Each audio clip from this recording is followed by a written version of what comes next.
Halo semuanya, selamat datang kembali di channel Ruang Film, sebuah ruang informasi untuk kalian penikmat konten spoiler dan irit kuota. Oke, gimana kabar kalian hari ini? Semoga sehat selalu ya. Kali ini saya akan membahas film Annabelle yang dirilis pada tahun 2014. Kalau berdasarkan urutan dari timeline Conjuring Universe, film ini tuh merupakan sequel dari film Annabelle Creation yang dirilis pada tahun 2017. Jadi kalian jangan bingung ya kalau urutannya itu memang terbalik. Buat yang belum nonton pembahasan alur Annabelle Creation, kalian bisa klik pada link yang udah saya taruh di atas. Oke, sebelumnya kita akan sedikit flashback untuk mengetahui apa yang terjadi di akhir film Annabelle Creation.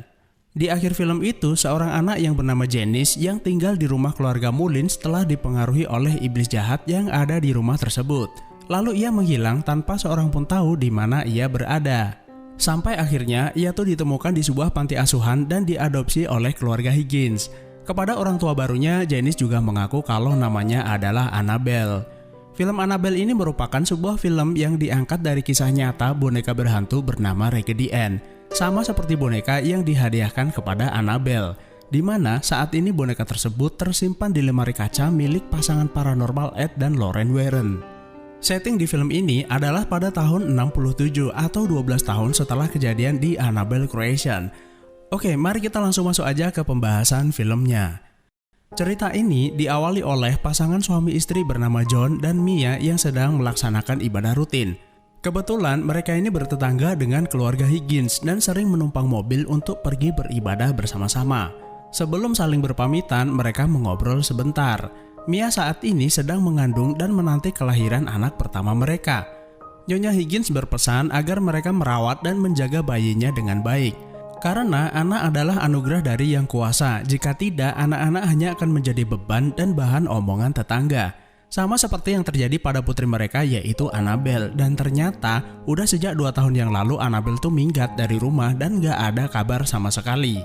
Setelah obrolan singkat itu mereka pun berpamitan dan pulang ke rumah masing-masing. Di malam harinya kita melihat John sedang belajar sambil ditemani Mia menjahit dan menonton berita di televisi.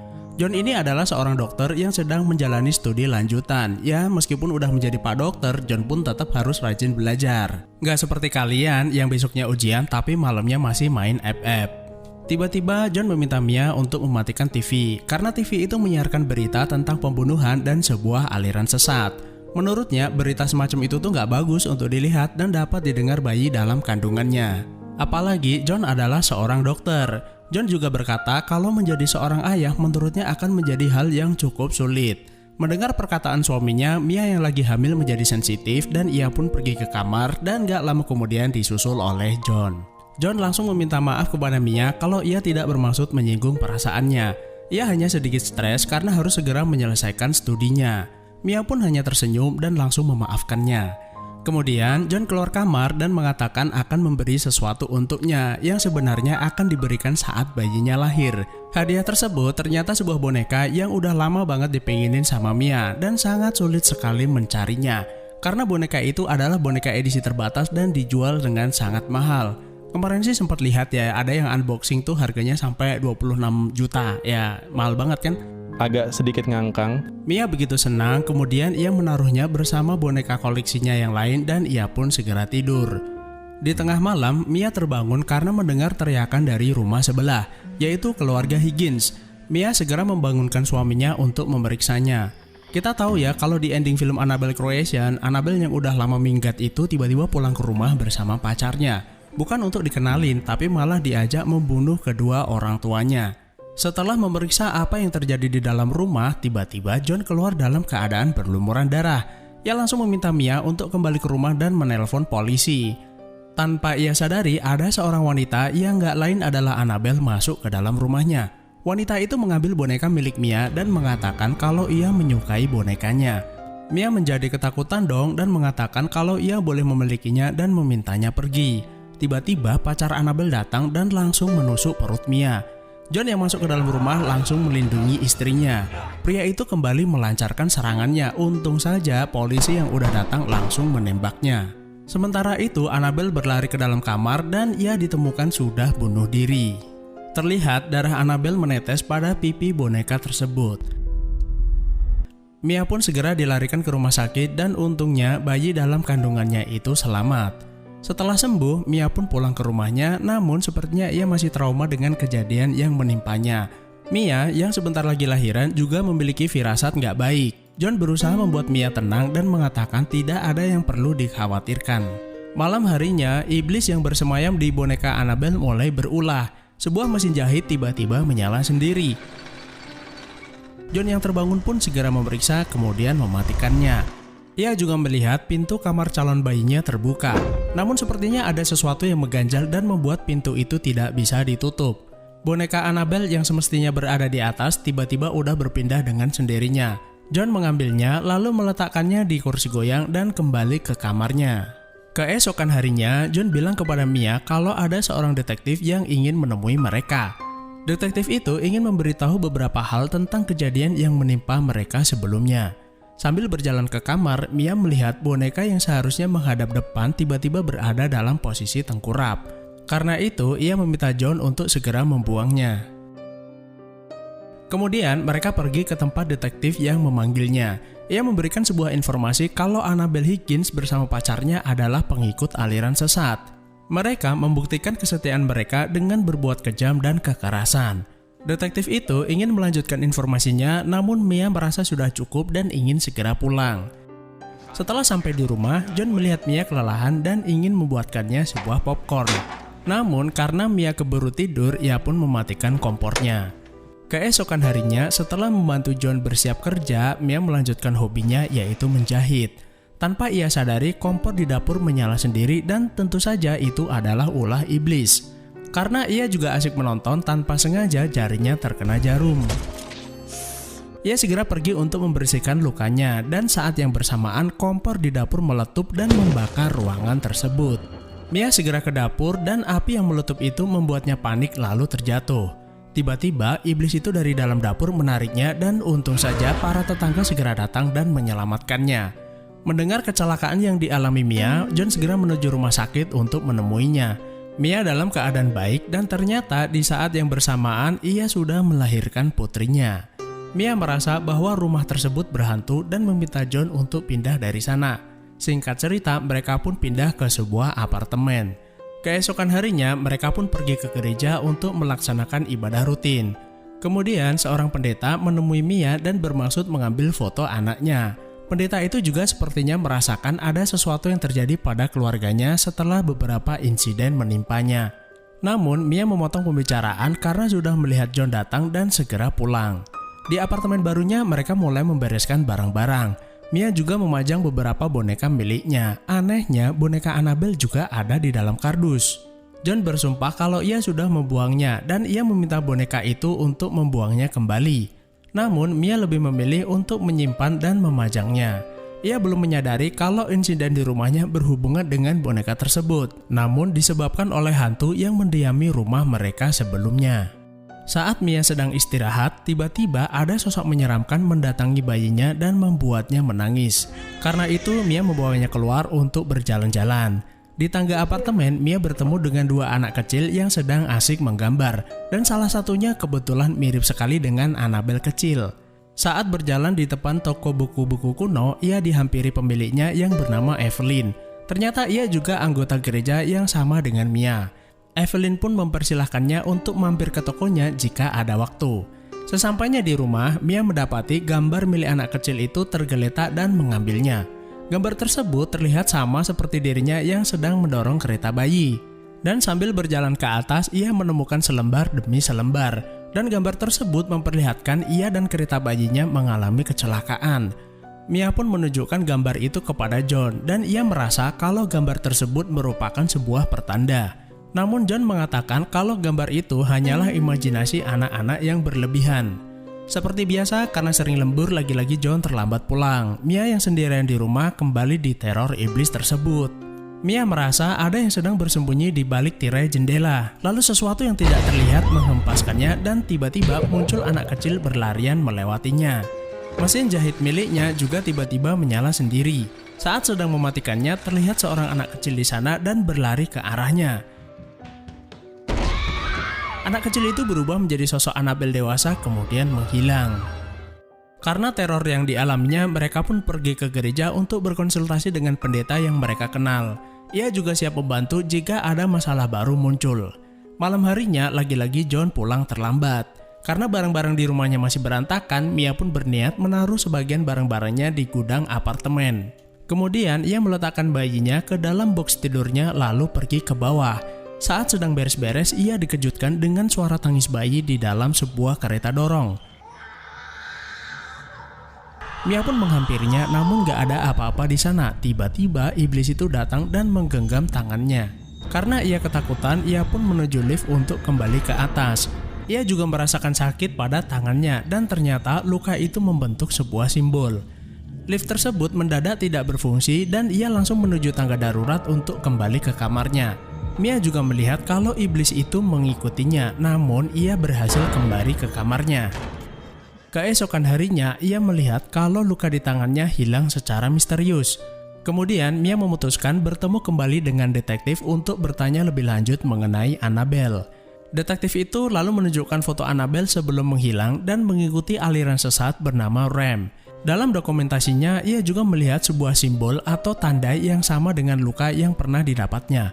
Menurut detektif, aliran tersebut juga memiliki keterkaitan dengan pemujaan terhadap iblis. Setelah dari sana, Mia memutuskan pergi ke toko buku Evelyn dan mencari buku tentang aliran sesat. Di sana ia bertemu dengan Evelyn dan bertanya buku apa yang sedang dicarinya. Meskipun Mia menutupinya, Evelyn nampaknya mengetahui apa yang ia alami, karena ia juga pernah mengalami hal-hal serupa di masa lalunya. Setelah mendengar tentang aliran sesat yang Mia bicarakan, Evelyn mengatakan mungkin saja aliran tersebut berusaha memanggil iblis. Menurutnya, iblis berbeda dengan hantu penunggu rumah yang hanya melakukan teror di mana ia berada. Iblis akan terus mengejar sampai ia mendapatkan sebuah jiwa. Evelyn lalu menunjukkan foto anaknya yang sudah lama meninggal karena sebuah kecelakaan. Saat itu Evelyn mencoba untuk mengakhiri hidupnya, namun dalam mimpinya ia bertemu dengan anaknya dan mengatakan kalau belum saatnya Evelyn untuk pergi. Melalui ceritanya tersebut, Evelyn meminta Mia untuk tetap tabah dan kuat menghadapi cobaan. Karena setelah kejadian tersebut, Evelyn mencoba untuk bertahan dan mungkin saja Tuhan memiliki rencana lain untuknya. Setelah selesai, Mia segera pulang ke apartemennya dan tanpa sengaja kuncinya terjatuh di depan pintu. Saat mengambilnya, perhatiannya teralihkan bayangan di kaca pintu sosok Annabelle yang sedang menggendong bonekanya. Tanpa ia sadari, kereta bayinya bergerak ke tengah jalan dan tertabrak sebuah truk, persis seperti apa yang digambar anak kecil yang pernah ditemuinya. Untung saja sebelum tertabrak, Mia sudah berhasil mengambil bayinya. Mia kemudian membaca buku yang ia peroleh dari Evelyn dan menemukan sebuah informasi mengenai simbol aliran tersebut, di mana tujuan dari iblis itu adalah mencari jiwa dari orang yang tak berdosa. Mia pun memiliki firasat kalau sesuatu akan menimpa bayinya. Tiba-tiba ia dikejutkan kalau boneka itu melayang di hadapannya yang ternyata ada sosok iblis di belakang boneka tersebut. Penampakan itu membuat Mia histeris dan bayinya menangis. Saat yang bersamaan, John yang kebetulan sudah pulang segera menemui Mia dan iblis itu sudah menghilang. Kemudian di malam harinya mereka mengundang sang pendeta untuk membantu mereka. Sang pendeta mengatakan iblis kadang menggunakan suatu objek atau boneka sebagai media untuk mendapatkan tujuan mereka, yaitu sebuah jiwa. Namun, iblis tidak dapat mengambilnya begitu saja. Sebuah jiwa harus ditawarkan sebelum iblis itu dapat mengambilnya. Sang pendeta pun menawarkan untuk membawanya ke gereja. Menurutnya, jika disimpan di sana dapat memperlemah kekuatan iblis tersebut.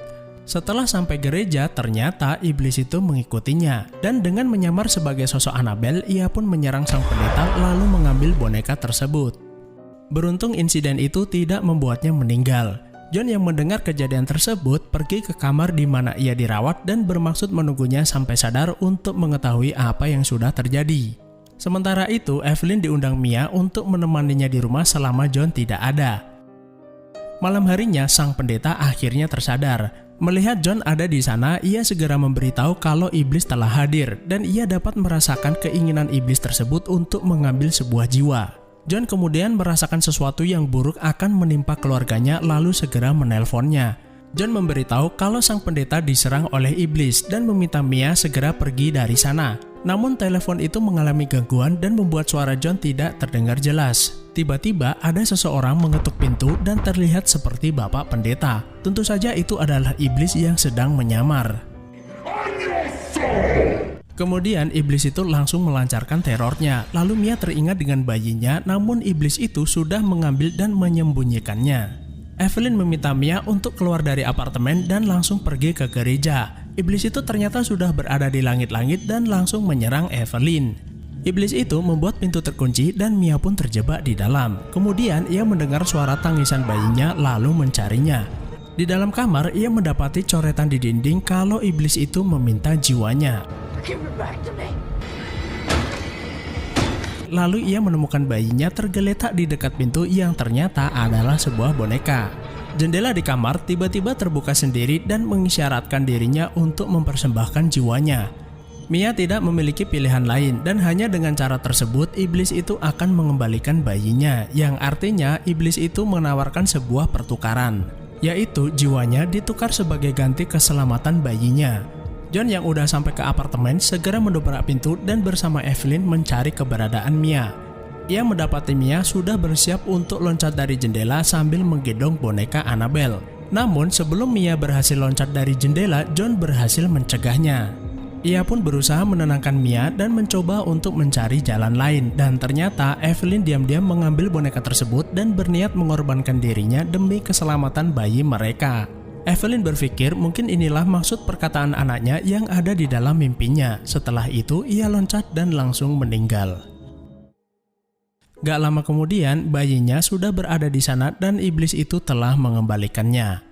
6 bulan pun berlalu setelah kejadian tersebut dan semuanya berangsur membaik. Selesai beribadah, sang pendeta bertanya di mana keberadaan boneka tersebut.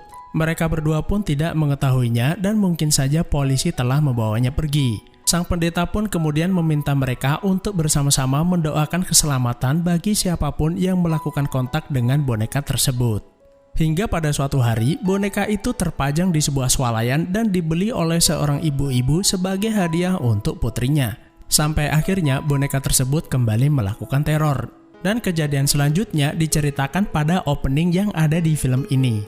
Adegan di awal film sebenarnya nggak berkaitan langsung dengan kisah John dan Mia, jadi akan lebih baik jika dibahas di akhir film. Karena nanti akan menjadi penyambung cerita pada film Annabelle Comes Home.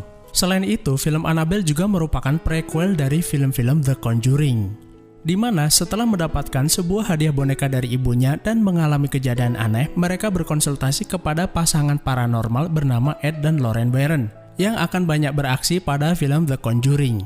Setelah selesai mendengar cerita mereka, pasangan itu membawa boneka tersebut ke museum keramat milik mereka dan disimpan ke sebuah lemari kaca. Nah, itulah alur film Annabelle yang dirilis pada tahun 2014. Kalau kalian memiliki kesimpulan yang berbeda, silahkan tinggalkan di kolom komentar. Terima kasih udah menonton, sehat selalu buat kalian dan sampai jumpa di next video.